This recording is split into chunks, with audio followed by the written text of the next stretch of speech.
if I were a plant, how high maintenance would I be? You think I'm high maintenance? Yes, I think you're high maintenance. Jessica. Hey, we're Jess, And Aaron. just two normal moms and saved women who love Jesus, deep conversations, and a good laugh. On Well Within Her, we talk about the hard, the holy, and the hilarious parts of being a woman in today's world. This is just your space to exhale, to stop striving and start living aligned with the truth. Because the truth is, when Christ is within her, she already has everything she needs. We're so glad you're here. Hit subscribe and come hang out with us every week. I was really rooting for a succulent. The palm one that I had. The palm. Have you seen like a palm? Oh, yeah. I don't know what happened to it. It was fine. And then I left it alone for a week when we went to Disney, and I came back and it was brown and I couldn't revive it. You can't bring her back. And so it's still in my house. I tried to I rinsed off the roots. I repotted it. She might be hanging on. I don't know. But then one of my friends was like, oh, I've never been able to keep a palm alive for long. Okay. They're really hard.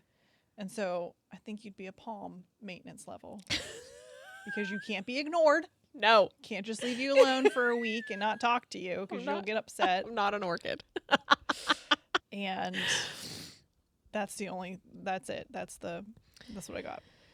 Do you even know plants? So I know plants a little bit. I wish I had a green thumb. My mother has a phenomenal green thumb. I kill everything I encounter. No.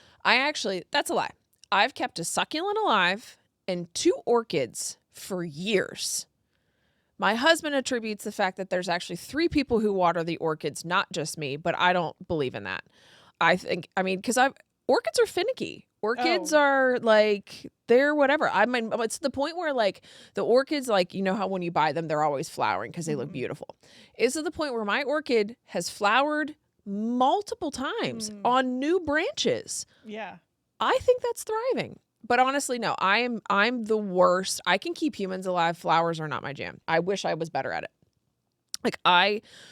Truthfully, if I never had to worry about money and like just a fun dream job that I would want to be, I want to be a florist. Oh, yeah. Because I love flowers. Mm-hmm. I just kill them all the time. Kill them.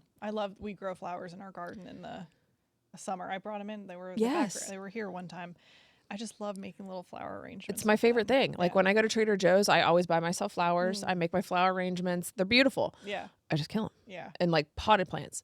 For you, I wouldn't say like a hosta, but also I hate hostas. That's so funny. We had hostas next to our You can't garage. kill them. You cannot kill them. No. They will live. They're persistent. They keep coming back. Dug up. Yeah. Like with serious equipment, and like we had to redo around our garage. We moved some dirt back. They didn't even move the actual hosta back. They just put the dirt, and 4 of them regrew. And I was like, I don't like these plants. Yeah. I don't want to, I would say because there's some characteristics of a hosta that you are, but I actually think you're probably a little bit higher maintenance. I think there's times I think you think you're less high maintenance, that I think you are a little bit higher maintenance than you may I'll give you that. admit to. But I like the resiliency of the hosta. Like it's steady. Like, Yeah. you know, like there are certain attributes of a hosta, but I need I could be high maintenance. I need something that's a little bit higher maintenance, like maybe a fiddle fig. Like I feel like you could be. I feel like you could be a fiddle fig. Like so fancy. they could be a little temperamental at times. Like they do require some. Okay. Yes, they do require some maintenance though too. They need the correct amount of sunlight, or they They're won't grow. expensive. Exactly. It's So that's like, what I'm like. There, I'm like, I feel like you. Yeah, Yeah. I stand by fiddle fig. I will take it. I'm a frugal person, but You that have also expensive means taste. I have expensive taste. Yeah. If You're I buy something, it's like Lululemon. Yes. I have it for 10 years, but it was an expensive upfront cost. Yes, I'll give you that. Yes, yeah. You're frugal, but you have expensive taste. Welcome to the podcast. Hi, everyone. So tell us what the topic is today, Erin. Dun, dun, dun, dun, dun. Okay. This is something that is, I don't know if it's very near and dear to our hearts. It is something that affects us tremendously this time of year. We live in Western Pennsylvania. Our husbands are Western Pennsylvanians. It's the fall. Do you see where we're going with this? Hunting husbands. Women who have taxidermy decorations. I never thought I'd have taxidermy hanging in my house growing up. Neither. Because I didn't grow up with it either. Yeah, no, my dad wasn't a hunter. My brother didn't hunt. No. I was like a city girl compared to where we live now. We're going to talk about this because I feel like there's two perspectives that you could have in reference to this. And truth be told, I'm typically in the annoyed perspective of hunting season. I have a shirt on right now. It says, "Hello, hunting season. Goodbye, husband." And that's like a mantra. Yes. And there's another perspective that I need to bring into this conversation of supporting. Because frankly, I have Erin struggles with that. temper tantrums every October. And as my husband would say, when he proposed to me, which I don't know if I told you this, when he proposed to me in his like speech of "Will you marry me?" he said to me, if agreeing to be a fall widow. Oh my gosh, when he proposed. So he's like, I got it in writing. It's in writing. He jokes that he's like, "Listen, you agreed to this. It's written." He's like, "It's written on the inside of that wedding playing band." the long game Long game. for a while now. Mind you, I have known my husband has hunted since I've met him. He got into hunting later in life. Like his dad wasn't a hunter, but it's always something that he wanted to do. I think the first time he went hunting was like 14, something like that, and has just grown into. I tell everybody if it has a heartbeat, he's hunting for it. Hunting is his happy place. And it drives me bananas. Why does it drive you bananas? So that's what we're going to unpack today. Yeah, and we really have a lot to we have a unpack. lot to unpack. But like I said, we're going to kind of go to we're going to talk about two different camps that you may live in, and that how do we get to that other camp?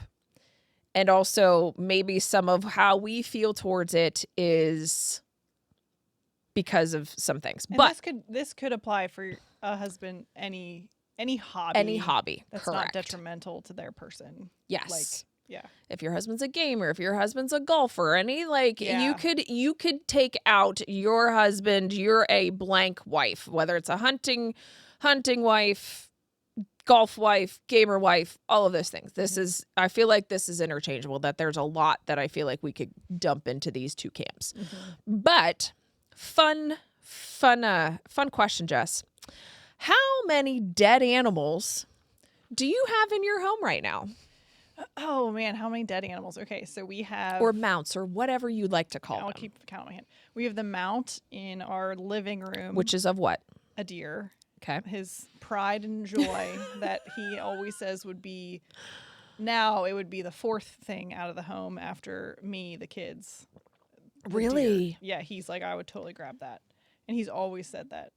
So that thing, I've lived with that thing for 15 years now. It was out in Wisconsin. It has traveled the nation. So there's him. I honestly don't even notice it anymore because it's just always been there. Then we have the skull deer. So he has skull mount in the same living room. Which is a European mount, in case anybody doesn't know that. Again, all the stuff that takes up landscape in our brains. It's not a mount. That's a European mount when it's just a skull and the antlers. Go ahead. Don't mean to interrupt you. We have a duck. I don't remember what kind it is, but it's a duck in the dining room area. There's like we're building a scene up there now because there's another duck in the taxidermy office place right now, being stuffed. And the funniest thing was the one night I came into the living room and Joe's like, "Hey, can you come over here, look at the computer?" And I was like, "Okay, what do you need?" And he's like, "What? Sit down. Like, what do you, how should I get the duck mounted?" And it was like a list of like 75 poses for how the duck could be mounted. And I was like, I do not care. In all kindness, I have zero opinion. It does not matter to me. I don't know what looks cool or what doesn't look cool. It really is whatever your heart desires there, sir. Nor do I care. I so do not care. We have 2 turkey feather mount Two things. 2 fans, turkey fans. And then we have another deer in the basement. Mm. And then Joe just got a buck a couple weeks ago that he is doing another skull He's another European. with. So, however many, what is that, 7? Yeah. What about you? So we have Larry, which I'll tell the story of Larry here in a second. It's a full cape mount that sits in our playroom. That's in our playroom, which I'll tell how he got there. He's been around for a long time. Larry was here in our old house. I couldn't even tell you how long Larry's been here. It's at least 10, 12 years. Isn't it funny that you've lived with a deer mount? I've lived so with long? the deer mount for so long. He has a name because of this. So I have Larry, who's the full cape mount. I have 8 European skulls at my home, and then there's 4 European mounts and a turkey. No, the turkey fan's at home, and then so just 4 European mounts in our camp. Because they have a hunting camp. We have a hunting camp because, why not? And I'm sure there's one will be in the works after this weekend too. So 1, 9, 12, 13. 13. It's a lot of dead. Lot of dead creatures animals. hanging So Larry, like I said, Larry's been around for a really long time. So Larry's, like I said, is a full cape, whatever. I don't know how many points he has. I can tell you. I could, again, care less. When we first got Larry in our old house, he was mounted in our laundry room. So fun fact about me, I'm pretty sure I still have my startle reflex as a baby. Oh, and so I scare so easily. So once he got down there, like he was mounted, like you walked through the door and Larry was like right there. Yeah. Surprising. Come down the stairs. I turn, there's Larry, scare the bejesus out of me all the time, every single time. I know he's there. Right. So I would come down the stairs. I'm like, hey, Larry, like giving him a personality that if I named him, he wouldn't scare me. And Larry stuck. So when we moved into our house that we have now, I told Brandon, I was like, I do not want any dead animals on the main living floor of my home. Okay. The basement, your domain, nor do I want any in my bedroom. Yes. Yeah. I refuse. Which he argued that you didn't say that. Recently. There was a caveat to that and saying that if you shot a moose, we could put a moose above the fireplace. Oh. In my head, knowing a moose skull likely is never going to happen. 2, if he ever goes on a moose hunt and actually kills a full male moose, they're enormous. Right. It would never fit. It would never fit. So there was like, that's why I agreed to those terms. Somehow he interpreted it as also your bedroom. Yes. No. Could you imagine? No. A moose like above your head at night? No thanks. No, thank you. That's like, again, talk about bad dreams. So at this point, Larry was not mounted in our home. Okay. I go away on a girls' trip, come No, he home didn't. to Larry is in my playroom. And if you walk on the sidewalk of my house and look into those front windows of my playroom, Larry's right there. Okay, but mine is like when you look at the TV that the deer is right there. He is right there. Yes, you are correct. Like he's even louder. He is even louder. Like, yeah, you don't see Larry on that wall unless you go in specifically But looking for him. At least he didn't put him somewhere like where he could scare you because you don't go into the playroom often. I don't know. No, and I know he's there now. Yeah. And he put him so high up on the wall that I can't get him down. Yeah, you couldn't lift him up. I couldn't lift him up off of it, which that was also strategic on my husband's part. So every yes. Christmas season, our deer has to come down from the living room because we put our tree in that corner. Right. And we're not injuring this taxidermy deer. God forbid. Pride and joy. So we take him down, and previously, before we had the cats, we would wrap him in an old sheet and put him in the basement. But now we have cats, and they get into everything when they come in over the winter in the basement. And now the deer throughout Christmas lives wrapped in a towel in my bathtub in my room. And so whenever I want to take a bath, because I'm a bath person, Yeah. Joe has to come pick the deer up out, Because we can't put it hurt in it. the bath or put it in the bedroom on the floor, and then we have to wait for the tub to dry, and then the deer can go. It sounds like back quite the in. production. Yeah. I think he could go in the basement. Well, I understand like not wanting the cats to get into it because, like I said, they get into everything. But we do need to come up with a different system for this winter. Mm-hmm. We'll have to figure out what it is. But yeah, we put a lot of thought into that thing. So our husbands love hunting. Our husbands love hunting. Because I don't know about, not everybody does this, but my husband is an archery hunter and a rifle hunter. So archery starts the first week of October. And so basically deer season runs a solid 3 months when you're counting archery season. Bear gets mixed in between there, then turns into rifle, and then rifle runs pretty much through Christmas. There's a late season rifle. So it runs for pretty much October till the new year. But did you know where we live? We're in a different section. Sure. And so it's even longer. It's even longer. Yes. Because we're like 2F, 2D something. Yeah, some numbers. I can't. Again, remember. all of the information that I'm spewing out to you right now is information that I really wish I didn't have in my brain. Yeah. But I love my husband. And I can honestly say, as I have gone in our relationship, that hunting season is truly, It's a point of contention. it's a major point of contention in our marriage. And you and Brandon talk about this openly all the time. So Yes. this isn't something This is nothing new. This is not anything. Any of our friends know this. You've talked this out amongst yourselves. You've talked this out with friends. Like, this is a conversation that This is what I'm saying out loud is not, I'm not airing dirty laundry No. about my marriage. I'm not whatever. If my husband's listen to this listening and be right like, now, "Yep." he will literally say, it's like, this is a literal fight we have every year from October to December. And I hate that this is a fight.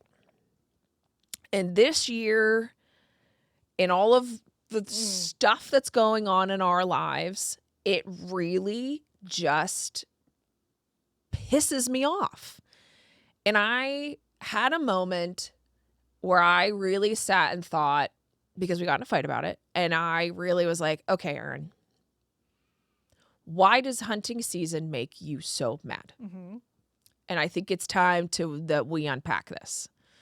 Because I don't want to feel like this towards my husband. I don't want to feel mad. I don't want to feel resentful. I don't want to feel spiteful. But what is it about hunting season that makes you so angry? And so I really have been thinking about it. And for me, it's a couple of things. I am honestly jealous. Mm-hmm. There is a jealousy, whether it's envy, whatever it is, that my husband gets to go. I'm not jealous that he gets to go outside. That doesn't bother me at all. He can go sit in the cold and that. I'm not jealous about that. I get jealous that he can hyper focus on something. That's all he can think about. And honestly, I get a little bit jealous because he gets so excited about it. And I Right. don't know if I see that excitement from him directly from something that, like, maybe about me. Yeah. Again, Yeah. I'm needy. Like, I'm high maintenance. Like, we talked about this. Like, this You're a isn't palm. any, like, I'm a palm. You know, like, he doesn't get, like, that jazzed about something for me. Yeah. That he can hyper focus and he has the ability to hyper focus. And that also he gets to check out at any opportune moment for 3 freaking months. And I think that's the root of it. I think like it sounds like you don't have anything that you feel that passionate towards. That I haven't had to shift that priority.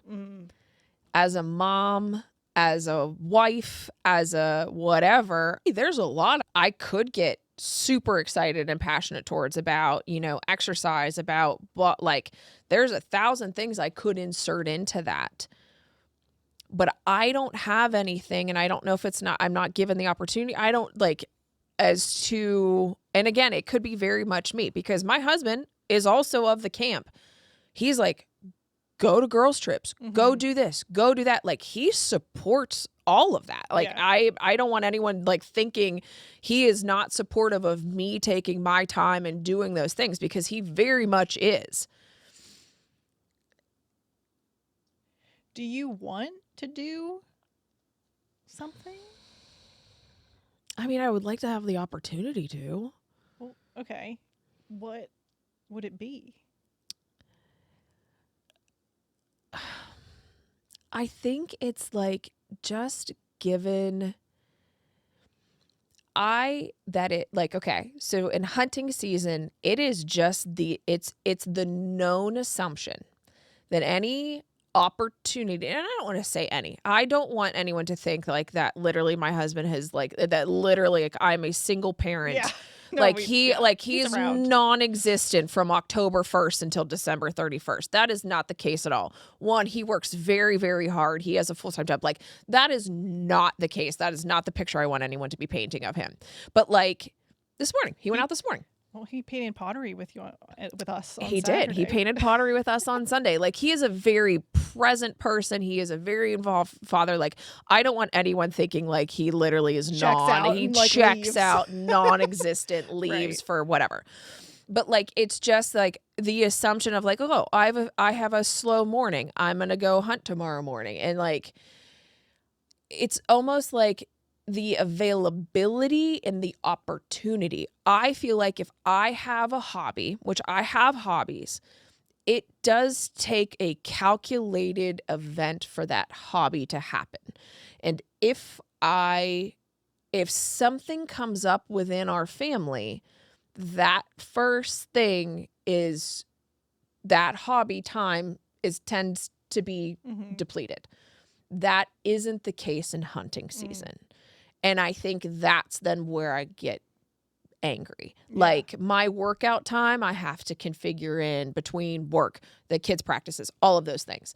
Hunting is like, nope, it is guaranteed time, blank. And so I think that is where, and I would probably be honest to say, like, I feel like it's probably not just a me problem. There's probably a lot of women who kind of feel this way. It's like, it has to, when we talk about our like a girls' night, typically that's scheduled 3 months in advance. Yeah. Because we're all working around our schedules, and it's not, no, we're doing it on this date, come hell or high water, and it's happening. And we have to be much more calculated in our hobbies and things, as I feel like that's not the case here.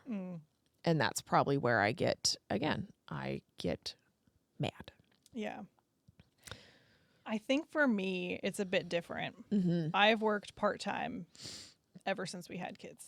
I've not done full-time work since we've had kids.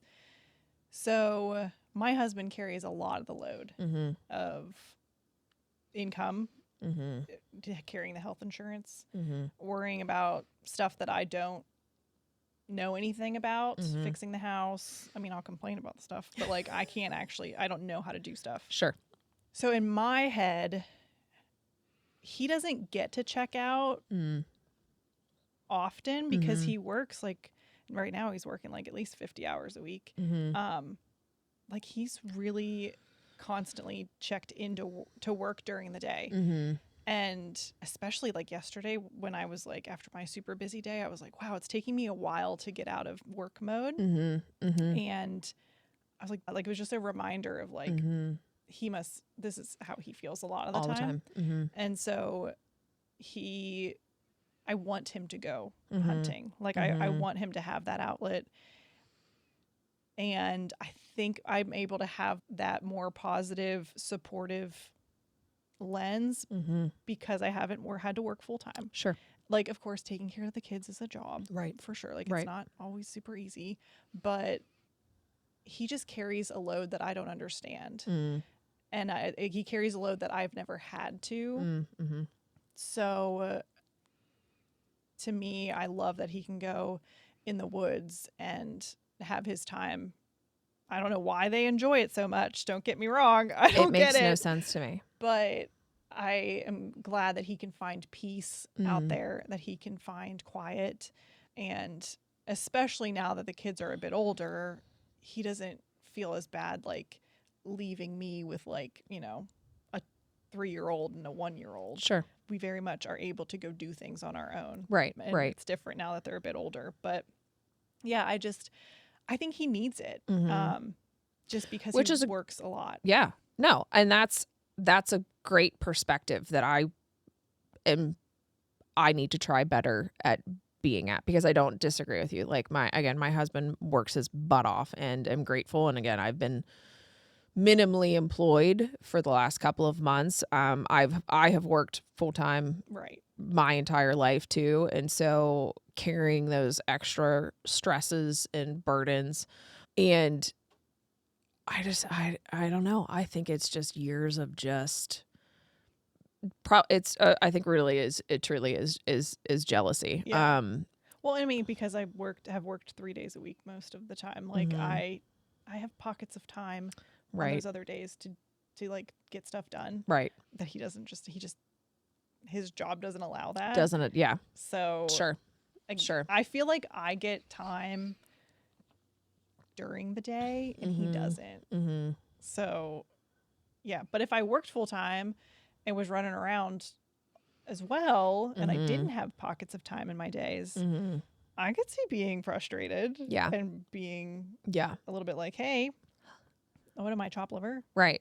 Right. And like also just like the running of the home, like all that includes, and the kids and the sports and the just everything. It just is a lot. And I feel like then it gets extra, even like more loaded on. And again, it's like he's not like just like deuces, peace out. Like again, he hunted this morning.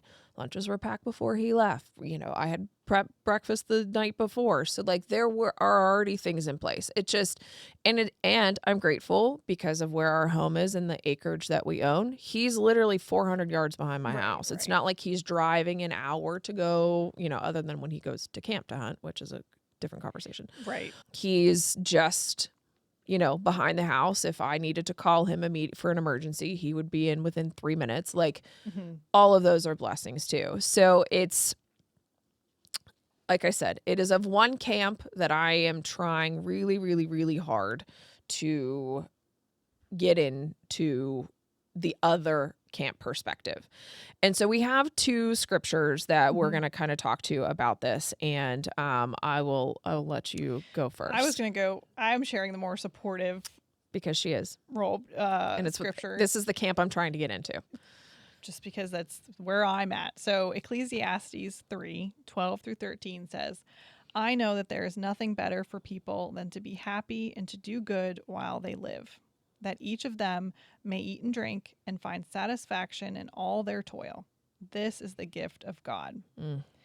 And I don't want to steal that away from my husband. Like there's not a lot of things that like I can think of. Like I love working out. I love cooking. Those are things I can easily do every single day. Right. I don't have a hobby that's like seasonal.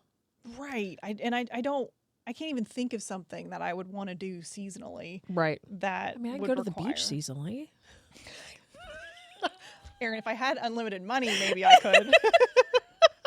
Living in my reality is very different. But yeah, we've kind of written out here that like when your husband is able to find joy and purpose and peace in his hobby, it's part of that design that God has for fulfillment in life.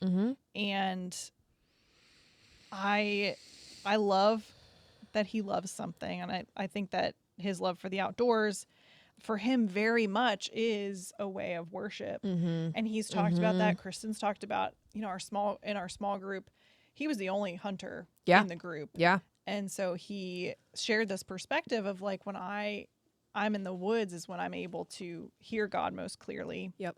It's when I'm able to talk to him most uninterruptedly. And, he had an experience where he, I forget if he had gotten the deer. I think he was praying and he heard God say, this deer that you get is not yours. It is mine. And you are going to, it is for someone else, and you're going to donate it. And it was like that, that hunting trip expedition, I don't know, whatever you call it, time. He got a buck, I believe. And he had texted me, like, I got this buck, and he was like, don't be mad at me, but I'm donating it because God told me to. And I was like, I would never be mad at you for that. Sure. I think it's awesome that you were able to hear him so clearly. And I love that you are going to pay the blessing forward and donate, because there's a whole program in Pennsylvania. I don't know if it's I think it's national probably, where you can donate deer and then it's given to food pantries and stuff. So I just feel there's like so many blessings that come from that time. So do you feel like, did you ever hear Brandon say that he's getting blessings at that time? Oh yeah. And this is where I really need to go into that camp. Like we got in a heated conversation just last week about this, because again, I've been like this season, like this fall, we've been all out of whack at baseline. I've not been best. Let's just put that there. And I again was complaining. In my defense, can we not cry on a single episode here? I feel like we talk about very vulnerable things. We do. It can make you sometimes upset. Yes. So it's fine. So there was a couple of weekends ago, that honestly was a really hard weekend. So he had been traveling. I basically was single parenting from like Tuesday to Sunday. And it is not like, it's fine. Like I can handle it. It just was a really hard. He was out of like in a different time zone for 3 days because he was traveling for work. Come home. I saw him for a half an hour. He literally unpacked his bag, repacked his bag. We went, got lunch. I basically filled him in on what happened in the 3 days prior, told him what was coming down the pike for the next couple of days, and then he left and went to camp. And the blessing and con all at the same breath is that our camp is 2 hours away, which is great. I'm lovely. I love that we have this camp. There is also no cell phone service at camp, which when you're at camp, lovely, is amazing. I love that's there. When he is at camp with no cell phone service and I am not, and like crap's just kind of heavy, like he's also my person, and I want to talk to him about it. So that weekend, my oldest had his first swim meet. My youngest had his last soccer game. It was like chess pieces trying to move around, who's getting to what place, who's getting whatever. Like I really could have used the support of my spouse to like, and dad to like move it all around. Right. And again, God bless the amazing community that we have. Like our friends offering like, hey, we'll get your youngest, go to a soccer game. We'll pick the oldest up if he's done swimming. Like it was, again, it was just a lot of mental gymnastics, and that honestly made me mad. And it was just mad, like you had to think about it, and I had to handle all of it, and it was hard. And I don't know anybody who swims, but swim meets are utter chaos. And like it's just a lot. It was just a heavy, hard weekend that I was just mad through. So that being said, him coming home on Sunday, the joy that Brandon gets from hunting and the relief that he gets, like truly hunting is his happy place, specifically archery hunting. He loves more than anything. He loves to sit and watch he calls it like the woods wake up. That is when he prays. That is when he feels like he's, talking to God the most. And he truly gets to take a breath and just recharge. And that truly comes from hunting. And hearing actually him say that the other day, and I've known that, but him truthfully just saying, he was like, I don't know what else you want me to do, because this is really he's like, I only get this time throughout the entire year, basically recharge my batteries right now that like keeps me going for the rest of the 9 months. I was like, well, I think that's a bigger issue that we need to discuss, that like you don't feel like you either don't have an outlet than the rest of the 9 months, that maybe we need to move some of this time into, so you're not feeling completely depleted for 9 whole months and that you only have this time to work it in. But that it truly is his joy. And that conversation really was like, all right, Aaron, you're being an a-hole. Like you need to really figure this out and not take this from him. Right. And another thing that I like to bring into it when I'm thinking about it too, and this is something I think about in a lot of situations of things that go on at our house or whatever, is like, what do I want my kids to see? And I don't want my kids to see me resenting their dad for something that he loves. I want them to see, I want to model like how a marriage I would want them to find. Amen. And I think that when you can show that support, and of course you're never going to be perfect at it. Right. Also, your husband hunts a lot more than mine does. Right. I think that when you can just, be excited for them and be like, no, it's fine. Yep, I got it. And enjoy your time or whatever you have to say. I mean, I think it's good. I think it's good for your kids to see that you care about your spouse, about their dad's hobbies, and you want them to be happy. And then even in turn, why is dad hunting? Like, I miss dad. Explaining like your dad gets a lot of joy out of being in the woods. When you're older, you're going to get to go with him. Like, that's a whole cool new thing you're getting to see your son experience. And, just bringing that big piece of it into the conversation. I think of like, when dad's in the woods, he is really able to hear from God, and it's what helps make him a great dad. It's what helps make him a really good person for mommy to like I just think there are so many other ways to like bring the positive to it. Oh, for sure. Even though it's totally valid to be annoyed. Yes. Like, both things can be true. Right. You could be in both camps, and there's probably going to be moments where you're potentially in both. And being that we live in Western Pennsylvania, I would say I think all of our friends hunt or are getting into hunting or do some form of it. I will say at the beginning of this, we were like golfing or gaming. I really don't know how you golf or game with Jesus, but maybe you do. I feel like that's true. We do. We are in the studio. We are in the studio of like he's literally like a that's a question huge, for Mark to answer. That is a huge like gaming, and our head pastor games and is Jesus too. So like it's again, where I'm not a gamer, Joe's not a gamer, so I don't get it. We are same, and we'll ask Jen. We'll ask Jen. Yes, that's to come. So I also want to give you some scripture for the wife who's trying to be patient and when you're annoyed by his hobby. And this is from Proverbs 19:11. It says, sensible people control their temper.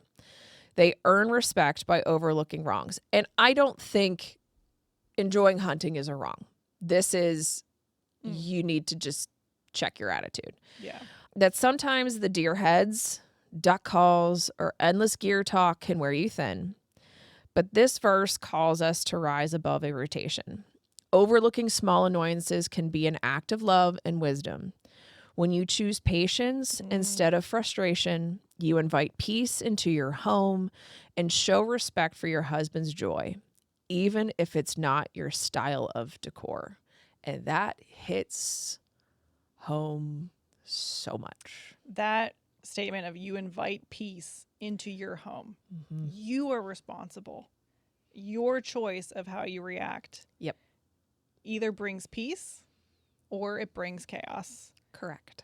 I'm not saying that we always pick the right one, but I think that's incredibly powerful to reflect on as a spouse of like, all right, well, I'm either bringing calmness here or I'm going to blow things up. I'm going to So- blow things up. And normally I'm the blower upper. But you want to choose different. I want to choose differently. And it's honestly, like I said, we've been together 15 years, married 11. And this is, if you could, I mean, you said it too. Like, this is not a non-known thing about my husband and I's relationship. If you literally could, if you said, asked us both in separate occasions, what is the number one contention spot in your marriage? Hunting. And I don't want to live in that camp. Right. Because I don't want these feelings towards him. I love him dearly. Like, this person, like, he is my spouse, he is my human.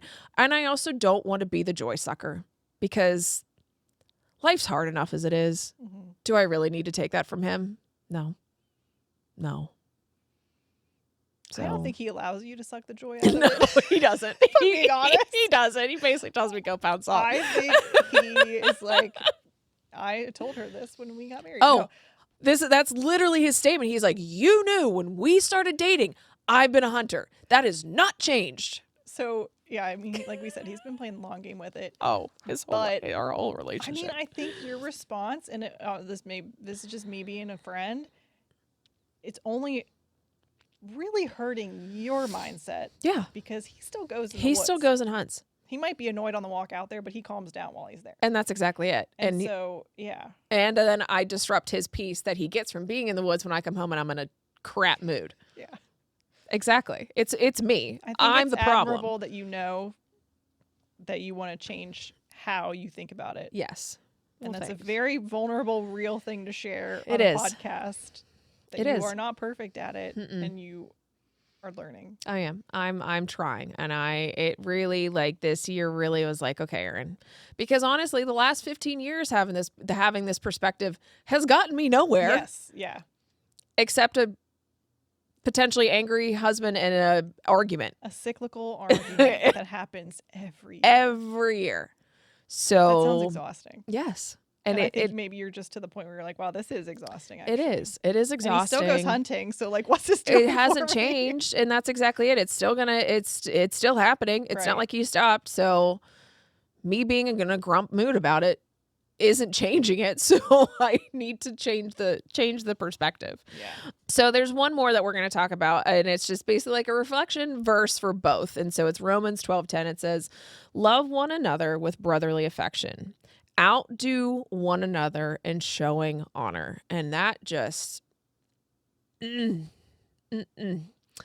This verse is perfect for couples who are learning to balance different interests, supporting one another, even when it involves taxidermy decor in your living room, is a way to outdo each other in love.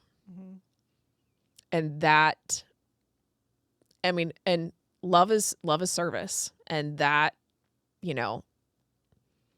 don't know many marriages that won't thrive when your goal is to literally outdo each other in love, Right. to serve the other person. And sometimes we need that reminder.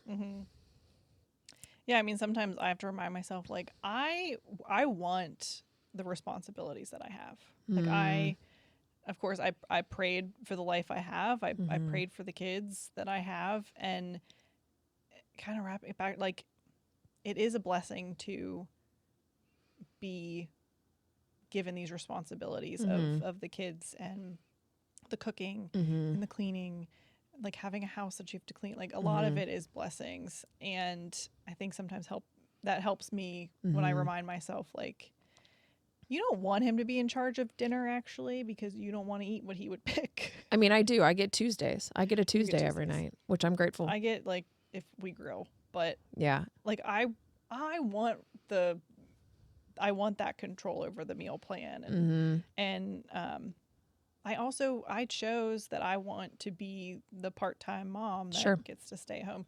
So I think sometimes it's like reminding yourself too that, like, you chose you chose the responsibilities, and if that's not working, that's what needs to be discussed too. Right. Of like, Right. okay, maybe I need, if you're so annoyed, it's like, maybe you need to make sure that before you go out on Friday night or whatever, the pizza's already at the house. Yeah. I don't Right. know, like, little stuff like that might help.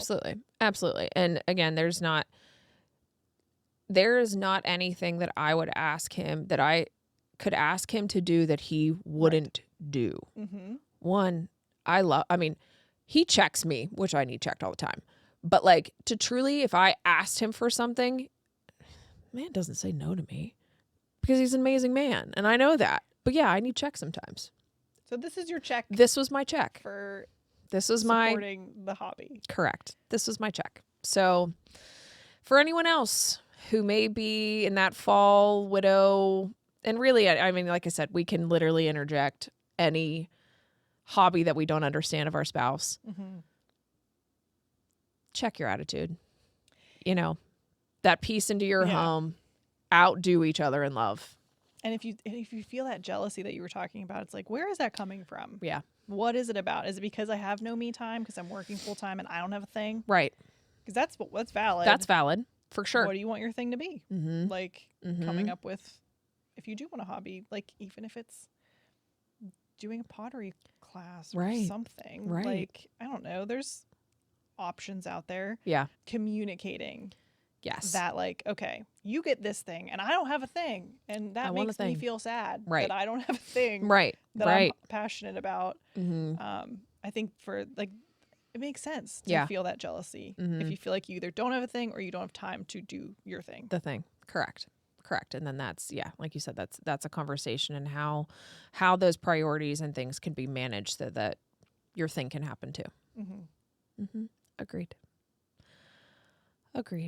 So tell me something good. Oh, I was excited for this one. So my son had his first indoor soccer game. And I loved indoor soccer when I was a kid. Really? Oh, yeah. I loved it. It was so much more than outdoor. It was so fun to use the boards Yeah. and stuff. And he did so good. Their team did so Aw. good. They were so cute. Their team name is the Troublemakers. And they have shirts they got made. Stop It's it. so cute. And so they're all just like, the similar age. So they're all cute. The parents, I know a couple of the families, so it was really fun to sit and watch our kids play. Yeah. The funniest part was that he was in goal for the second half, Okay. and he is a space case sometimes. So he also, this wasn't fair. Like it was half field, Okay. and so the middle of the field had a goal set, like a standing goal, Yeah. and then they put cones to show where the box would be. Okay. And the box was real tight to the goal. Okay. But the box on the other end, which is where we were defending, Yeah. was the normal size box. Oh. So my husband tells him, and my husband was a goalie growing up, stay in the box. yes. If you want to pick it up, you have to be in the box. This box is huge. Right. So the kid is coming out so far the whole time, acting like he's like the fourth player on the field. And I was so stressed out the whole time. I was like, oh my gosh, like, Amanda's sitting behind me. And I was just like, oh, this is so hard to watch. Like, he is so far out. And he keeps having these like good passes and stuff. So he's being like encouraged that Yeah. he's doing a good job. And in my head, I'm like, no, get back. Get back. You need to get supposed back. to be closer to the goal. So it was 20 minutes of just, for some reason, it's just like anxiety for me to be like, Yes. I texted my husband and I'm like, can you tell him to get back further? Because he was helping coach. I'm like, tell him to get further back. Of course, he didn't look at it. I was hoping he'd glance at his watch or something. But then there was one of the dads, he was sitting near us and he was like, oh, dude, kid, you are stressing me out. And I was like, me too. Guys, we only have 5 more minutes. It's fine. We'll wait for one of your kids to be in goal next week. But yeah, they did really good. And he had a fun time. And so I really just loved that. I actually have 2, but they kind of correlate together. So my oldest son has started hunting this year, Mm-hmm. which has done my mama heart really good because my oldest son and my husband are like they're like he's like a mini clone of my husband.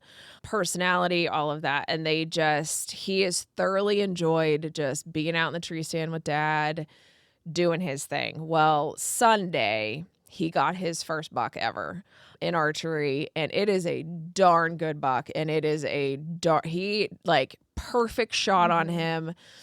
it's been so cool to see Brandon's reaction. I don't know who's more excited, my oldest or Brandon. I think Brandon honestly is more excited about his buck because my oldest, like, he is just like a cool, calm, collected kid, pretty kind of quiet, kind of reserved. So like he gets excited about things, but doesn't show like the emotion as compared to like my youngest. My youngest, you know where he is all the time. Like you know when he's upset, like there's a full emotion. My oldest just kind of like, he's like pretty excited, but you could see just this smile on his face and he was so pumped and so excited. And he's also gotten to experience kind of the joy that comes from hunting that is similar. So one of the things that makes me super excited is that when they go out, so like talking about earlier is like, you know, that's when my husband really prays, really sits and listens to God. So I know like when our husbands have hunted together, they always start with prayer. And Brandon has done that with our oldest. And so one day, I think last week when they were out, you know, Bran asked him, he's like, hey, buddy, do you want to pray? Because, you know, normally he prays. And he said, yeah, I did. I do. So he said, Lord, please send me a juicy one because I like steak. Let it be delicious. Amen. Oh my gosh, I love him. And that was his prayer. And I was like, I love that. That's so cute. And I was like, okay, buddy, like that just showed, like it was his heart and that he did pray and he wanted to pray and that he knew that like that's what they do. And it just, but yes, let it be a delicious, send me a juicy one because I like steak. Let it be delicious. I love that. I was what a like, positive to come out of hunting. Just awesome. So, you know, it's where we are. Start using that in mind. Like, let business come in. Let it be a juicy one. Let it be a juicy one. That's what Brand said. He was like, I need this on a t-shirt. Let it be a juicy one. Let it be a juicy one. I like steak. So yeah. Okay. All right. Why don't you close us out? Okay. Dear Heavenly Father God, thank you. Thank you today and for just your divine wisdom that you provide us, God. And it's so... Thank you for the attitude checks that we need, and the reminders that we know that we aren't perfect, God, and that that there's times that we need to change our attitude, and that we also have friends and our spouses that can also check our attitudes, and that we need to remember that what you have brought together to not divide, God, and that to just support each other, God. I pray for the woman who is listening to this who may also feel that jealousy and resentment, and may it be that you can start to understand that your spouse's hobbies and that also that you can potentially get some of your own time and what that may be needed, God. I'm just thankful for this opportunity that we have, that we can just sit and talk, and for just the blessings that you are, and for your son and for your love. In Jesus' name, amen. Amen. Bye. Bye.